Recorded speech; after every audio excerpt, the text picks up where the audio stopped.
ನಂಜನಗೂಡು ತಾಲೂಕು ದೇವರಸನಹಳ್ಳಿ ಗ್ರಾಮ ಪಂಚಾಯಿತಿ ಸದಸ್ಯೆ ಒಬ್ಬರ ಪತಿ ಅನುಮಾನಾಸ್ಪದವಾಗಿ ಸಾವನ್ನಪ್ಪಿರುವ ಘಟನೆ ಬೆಳಕಿಗೆ ಬಂದಿದೆ. ಪ್ರಕರಣಕ್ಕೆ ಸಂಬಂಧಿಸಿದಂತೆ ನಂಜನಗೂಡು ಗ್ರಾಮಾಂತರ ಪೊಲೀಸ್ ಠಾಣೆಯಲ್ಲಿ ಎಫ್ಐಆರ್ ದಾಖಲಾಗಿದೆ. ದೇವರಸನಹಳ್ಳಿ ಗ್ರಾಮ ಪಂಚಾಯಿತಿ ಅಧ್ಯಕ್ಷ ಸ್ಥಾನದ ಚುನಾವಣಾ ವಿಚಾರವಾಗಿ ಇತರೆ ಸದಸ್ಯರು ಹಾಗೂ ಮುಖಂಡರ ಜೊತೆ ಮಾತನಾಡಲು ತೆರಳಿದ್ದ ವ್ಯಕ್ತಿ ನಿಗೂಢವಾಗಿ ಸಾವನ್ನಪ್ಪಿದ್ದಾರೆ. ಗ್ರಾಮ ಪಂಚಾಯಿತಿ ಸದಸ್ಯೆ ಸೌಭಾಗ್ಯ ಅವರ ಪತಿ ನಂಜುಂಡಸ್ವಾಮಿ ಮೃತ ದುರ್ದೈವಿ. ದೇವರಸನಹಳ್ಳಿ ಗ್ರಾಮ ಪಂಚಾಯಿತಿಯ ಅಧ್ಯಕ್ಷ ಸ್ಥಾನದ 20 ತಿಂಗಳ ಅವಧಿ ಮುಗಿದಿದ್ದು, ಮುಂದಿನ 20 ತಿಂಗಳ ಅವಧಿಗೆ ಸದಸ್ಯೆ ಸೌಭಾಗ್ಯ ಅವರಿಗೆ ಒಪ್ಪಂದವಾಗಿತ್ತು. ಒಪ್ಪಂದದ ಪ್ರಕಾರ 20 ದಿನಗಳ ಅವಧಿ ಮುಕ್ತಾಯ ಆದ ಹಿನ್ನೆಲೆ ಹಾಲಿ ಅಧ್ಯಕ್ಷರು ರಾಜೀನಾಮೆ ನೀಡಬೇಕಿತ್ತು.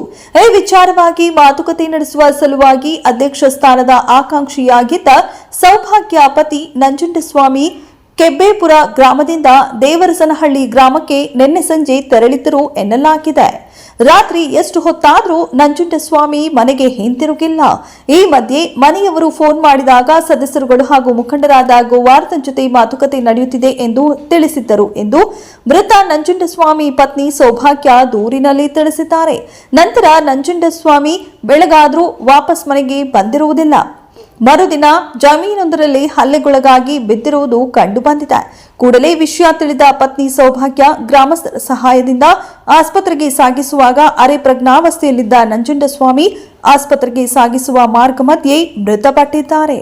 ಇದು ಒಂದು ಕೊಲೆ ಎಂದು ನೊಂದ ಕುಟುಂಬಸ್ಥರು ಆಕ್ರೋಶ ವ್ಯಕ್ತಪಡಿಸಿ ನಂಜನಗೂಡು ಗ್ರಾಮಾಂತರ ಪೊಲೀಸ್ ಠಾಣೆಗೆ ದೂರು ನೀಡಲು ಮುಂದಾಗಿದ್ದಾರೆ. ಇದಕ್ಕೆ ಸಂಬಂಧಿಸಿದಂತೆ ಪ್ರಕರಣ ದಾಖಲಿಸಿಕೊಳ್ಳಲು ನಿರಾಕರಣೆ ಮಾಡಿದ ಪೊಲೀಸರ ವಿರುದ್ಧ ರೊಚ್ಚಿಗೆದ್ದ ಕೆಬ್ಬೇಪುರ ಗ್ರಾಮಸ್ಥರು ಆಕ್ರೋಶ ವ್ಯಕ್ತಪಡಿಸಿ ಪ್ರತಿಭಟನೆ ಸಹ ಮಾಡಿದ್ದಾರೆ. ಪ್ರತಿಭಟನೆಗೆ ಮಣಿದ ಪೊಲೀಸರು ಕೊನೆಗೂ ಪ್ರಕರಣ ದಾಖಲಿಸಿಕೊಂಡು ತನಿಖೆ ಕೈಗೊಂಡಿದ್ದಾರೆ.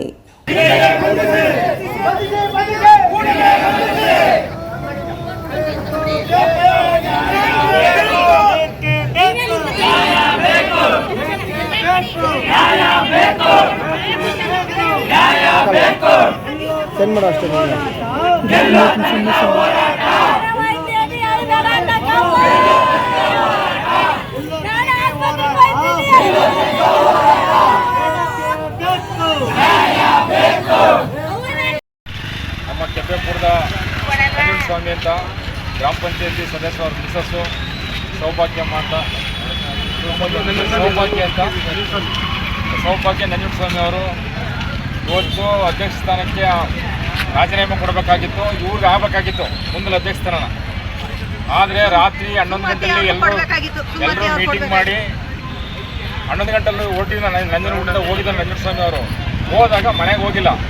ದೇವಸ್ಥಾನದಿಂದ ಬಿಟ್ಟು ಮುಂದೆ ಹೋದಾಗ ಮರ್ಡರ್ ರೀತಿಲಿ ಅವನಿಗೆ ಬೂಡಿಯಾಗಿ ಹೊಡೆದು ಕೈಯೆಲ್ಲ ರಾಡೆಲ್ಲ ಹೊಡೆದು ಒಂದು ಗದ್ದೆಯೊಳಗೆ ಬಿದ್ದಿರೋವನ್ನ ಬೆಳಿಗ್ಗೆ ಆ ಊರಿನವ್ರು ಯಾವ್ದಾದ್ರು ಹೋಗಿ ಅವ್ರನ್ನ ನೋಡಿದಾಗ ಅವನು ಹೊಡೆದು ಸಾಯಿಸಿರೋ ಅಂಥ ಸನ್ನಿವೇಶ ಕಂಡು ಬಂದಾಗ ನಾವು ಸ್ಟೇಷನ್ಗೆ ಬಂದು ಕಂಪ್ಲೇಂಟ್ ಕೊಟ್ಟಾಗ ಸಬ್ ಇನ್ಸ್ಪೆಕ್ಟ್ರು ತಾರತಮ್ಯ ಮಾಡ್ತಾಯಿದ್ರು. ಸ್ಟಾಪಿಗೆ ತಗೊಳ್ಳಿ ಇಲ್ಲಾಂದರೆ ಇಲ್ಲಿಗೆ ತಗೊಳ್ಳಿ ಅಂತ ಅವ್ರು ತಾರತಮ್ಯ ಮಾಡ್ತಾಗ ಇವತ್ತು ಸ್ಟ್ರೈಕ್ ಕೂತ್ಕೊಂಡು ಈಗ ತಾನೇ FIR ಆಗಿದೆ. ಅನುಮಾನಾಸ್ಪದ ಸತ್ತಿದ್ದಾನೆ, ಅವನಿಗೆ ನ್ಯಾಯ ತೋರಿಸ್ಕೊಡ್ಬೇಕು. ಮೊನ್ನೆ ಅವಾಗ ಅವನು ಕೊಲೆ ಆಗಿದ್ದಾನೆ, ನಿಜವಾದ ಸತ್ತಿಲ್ಲ, ಅವನು ಕೊಲೆ ಮಾಡಿದರೆ ಅವನ್ನ ಆ ಕೊಲೆಗಾರನ ಹಿಡಿದು ಅವ್ರನ್ನ ನ್ಯಾಯ ತೋರಿಸ್ಕೊಡ್ಬೇಕು ಅಂತ ನಾನು ನಿಮ್ಮಲ್ಲಿ ಮನವಿ ಮಾಡ್ಕೊಳ್ತಾ ಇದ್ದೀನಿ. ನನ್ನ ಸೋಮಣ್ಣ ಅಂತ ಅಧ್ಯಕ್ಷ ಸಹಕಾರ ಸಂಘ.